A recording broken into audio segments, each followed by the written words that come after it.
You see, anybody na-ekwu na na-emegbu ndị Igbo emegbu na Nigeria is either that na-ema ihe na-akọ or just na-akọtu. Each state nwere onye bụ representative ha, which is called the governor. Onye ugwu Hausa na-achị Anambra State ka onye Yoruba na-achị Enugu State. Governors na-arụ ọrụ, ọ dị very very obvious na ha na-arụ ọrụ. In Abia State is going through transformation dị egwu. Governor won't need so much campaign to win second term. Na Enugu State anyị na-eme Enugu State. Governor Mba na-atọ na Enugu State to something else. Iweta ọnụ na Anambra State kwuo oke mmadụ asị na ịnalụgo ego. Imepe ọnụ kwuo okwu na Anambra State mmadụ asị na ịnalụgo ego na ịlaik onye na-achị. People na-ama nnọnwụ n'iro ma ọkụ si starting na-agwa somebody na-asị gọvanọ sit up or rituo na-eme ihe na-akụ na ịkpọ gọvanọ asị. Yet gọvanọ na-ekwu that ịma nnọnwụ n'iro ma ọkụ 7. Ọkwa na all these things ka a na-ekwu that na Igbo na-eme onwe ha. Gịwa na-anara mmadụ ego ka eso anybody ego looking at ihe na-eme na Anambra State ekwensu ka gị mma. Ịnụcha anya na Anambra State dị. Ịbanye keke ubi ama nzugo ike tiri rituo na dị keke. Na Soludo na-arụ ọrụ ka ekwe n'ọrụ ọrụ. There was so much expectation ebe Soludo nọ, being the kind of person I believe na ọ bụ. Ọ bụ ezie na-arụ campaign ground instead of ikwu things ọrụ ọ na-akọ ọrụ na campaign ground. Otobody guy that this man achọghị win by vote. Because ọ bụ na this man na-enye anyị win by vote, o ji ihe ọrụ n'ọrụ wee na-eto ọnụ. Because ọrụ mmadụ ọrụ na campaign uri ya.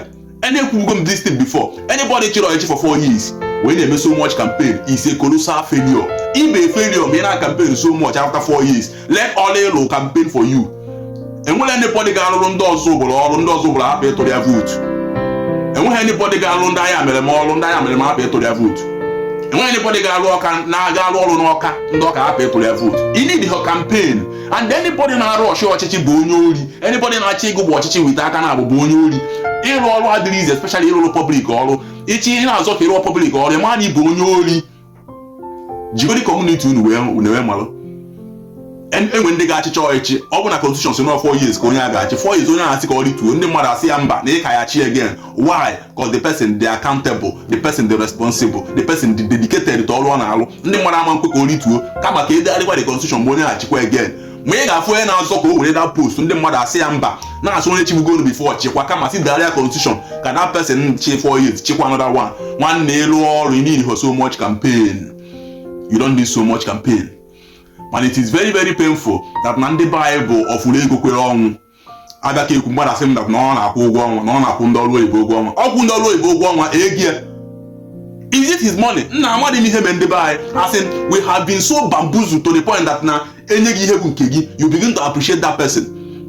Ọ dị ka ịkụrụ fara aka na o nyere oriri nsọ nke ya ọ na ọrụ ya ka ọ na-alụ. Nna ya I don't even know ona Anambra State dị ka mmadụ na-asọpọtụ ihe mebunu ka o mekwu again. Ihe na-ekwesịghị ime ayo mana ihe m kwubu na mbụ ka m ka na-ekwu anybody na-ala anybody ego wee convince anybody ya tụọla anybody just because na ị na-ala ego Chineke ya akpọghị ọkụ. Iwe na-ala anybody ego wee mepee ọnụ wee kwuo na onye na-ala ego alụghị ọrụ Chineke ya akpọghị ọkụ.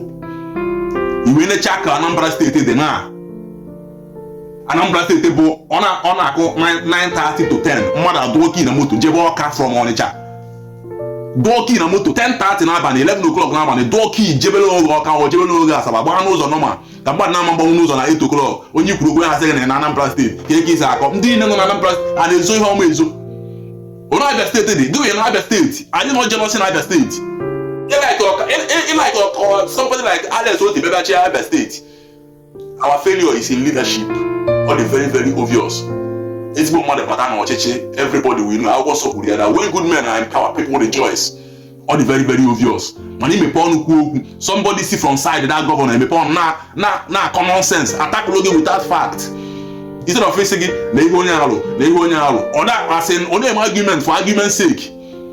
Mana mma bụ na nsị pịa na sị na onwekwe na ama m da n'isi o onwekwe onye dị safe because gọvanọ na-asị ka ọ chikwuo edeghọ safe. Enweghọ obodo dị mma bụ for everybody obodo adịghị mma bụ for everybody. So attack lụọ a leader na-adịghị eme ọfụma it's either for the leader to sit up or for the leader to give way ka onye ga-arụ nwa ọrụ bịa. It's all about leadership. Ndị mmadụ na-eche that na Abia State adịghị mma na Abia State adịghị mma. Alex Oti came in and confirmed that na enweghị ihe mee steeti nọ ndị mmadụ bụ ekwensu no leadership. unless oti na apụọ na the next person ga-ababata ga-determine ma dị ọrụ ya continue ma dị ọrụ ya nwụ. Ịma mgbagbu n'ụzọ n'abalị. Is that a country? Is that a state? Everybody is taking their state to the next level. There is competition in building a developing state. Mana nke anyị Anambra State be na-akọ yaw. Let's continue. Mana go na asị ya chikwuo without iji fact na ọha gị dị asị na ya chikwuo. Check ihe n'obi gị ma ihe ị na-eme ọdụ mma.